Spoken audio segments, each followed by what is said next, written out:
ಮಾಡುತ್ತಿದ್ದ ಶಿಡ್ಲಘಟ್ಟ ಸುದ್ದಿ. ಲೋಕಾಯುಕ್ತರ ಬಲೆಗೆ ಬಿದ್ದ ಇಒ ಮುನಿರಾಜು. ಭೂ ಪರಿವರ್ತಿತ ಜಮೀನಿಗೆ ಪ್ಲಾನ್ ಮಾಡಿಕೊಡಲು ವ್ಯಕ್ತಿಯೊಬ್ಬರಿಂದ ತಾಲೂಕು ಪಂಚಾಯತ್ ಇಒ ಒಬ್ಬರು ಲಂಚ ಪಡೆಯುತ್ತಿದ್ದ ವೇಳೆ ಲೋಕಾಯುಕ್ತ ಅಧಿಕಾರಿಗಳ ಕೈಗೆ ರೆಡ್ ಹ್ಯಾಂಡ್ ಆಗಿ ಸಿಕ್ಕಿಬಿದ್ದಿರುವ ಘಟನೆ ಚಿಕ್ಕಬಳ್ಳಾಪುರ ಜಿಲ್ಲೆಯ ಶಿಡ್ಲಘಟ್ಟ ತಾಲೂಕು ಪಂಚಾಯತ್ನಲ್ಲಿ ನಡೆದಿದೆ. ಶಿಡ್ಲಘಟ್ಟ ತಾಲೂಕು ಪಂಚಾಯತ್ ಇಒ ಮುನಿರಾಜು ಲೋಕಾಯುಕ್ತ ಬಲೆಗೆ ಬಿದ್ದ ಅಧಿಕಾರಿಯಾಗಿದ್ದಾರೆ.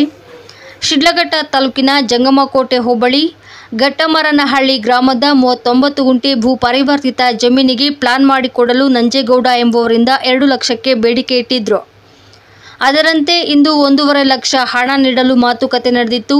ಅದರಂತೆ ನಂಜೇಗೌಡ ಅವರು ಮುನಿರಾಜುರವರ ಕಚೇರಿಯಲ್ಲಿ ಹಣ ನೀಡುವ ವೇಳೆ ಲೋಕಾಯುಕ್ತ ಅಧಿಕಾರಿ ಮೋಹನ್ ನೇತೃತ್ವದಲ್ಲಿ ದಾಳಿ ನಡೆಸಿದ್ದಾರೆ.